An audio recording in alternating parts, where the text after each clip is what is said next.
મંદિરના પ્રાણ પ્રતિષ્ઠા મહોત્સવમાં ભેદભાવ કરવામાં આવ્યો। બનાસકાંઠામાં અનુસૂચિત જાતિના લોકો સાથે ભેદભાવ કરાયો। કલ્યાણપુરામાં મંદિરની પ્રતિષ્ઠા માટે પૈસા ન સ્વીકારવામાં આવ્યા। પૈસા ન સ્વીકારી સામાજિક બહિષ્કાર કરતા સીએમને રજૂઆત કરવામાં આવી છે।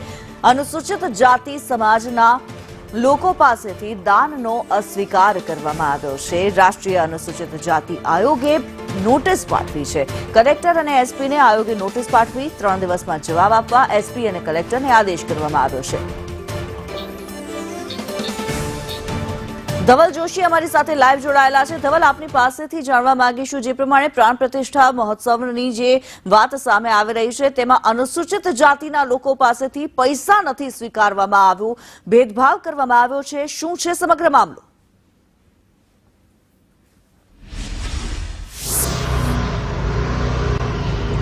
કિન્નરી, ચોક્કસથી વાત કરવામાં આવે તો બનાસકાંઠા જિલ્લાના સરહદી એવા વાવના કલ્યાણપુરા ગામે યોજાયેલો 3 મંદિરોનો પ્રાણ પ્રતિષ્ઠા મહોત્સવ છે તે હવે ક્યાંક ને ક્યાંક વિવાદમાં આવ્યો છે।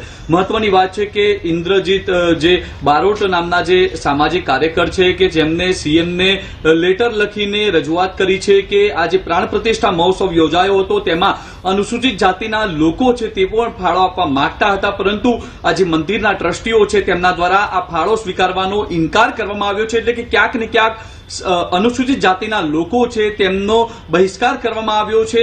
મહત્વની વાત છે કે આ સમગ્ર મામલાને લઈને સીએમ સહિત જિલ્લા કલેક્ટર, જિલ્લા પોલીસ વડાને પત્ર લખીને રજૂઆત કરવામાં આવી હતી ને તે બાદ રાષ્ટ્રીય અનુસૂચિત જાતિ આયોગ દ્વારા જિલ્લા કલેક્ટર અને જિલ્લા પોલીસ વડાને નોટિસ ફટકારવામાં આવી છે અને 3 દિવસમાં જવાબ માંગવામાં આવ્યો છે। આ સમગ્ર જે મામલો સામે આવ્યો તો 8મી ફેબ્રુઆરી કલ્યાણપુરા ગામે શિવ મંદિર સહિત 3 મંદિરોનો પ્રાણ પ્રતિષ્ઠા મહોત્સવ યોજાયો હતો અને સમગ્ર જે પ્રાણ પ્રતિષ્ઠા મહોત્સવ યોજાયો તેમાં અનુસૂચિત જાતિના લોકોનો ફાળો ન સ્વીકારી તેમનો બહિષ્કાર કરવાનો જે મામલો સામે આવ્યો છે તેને જ લઈને અત્યારે તો જે પ્રકારે રાષ્ટ્રીય અનુસૂચિત આયોગ દ્વારા જિલ્લા કલેક્ટર અને જિલ્લા પોલીસ વડાને નોટિસ ફટકારીને 3 દિવસમાં જવાબ માંગવામાં આવતા અત્યારે તો આ સમગ્ર મામલો છે તે સમગ્ર જિલ્લામાં ટોક ઓફ ધ ટાઉન બન્યો છે। કિન્નરી, જી ધન્યવાદ ધવલ આ માહિતી માટે।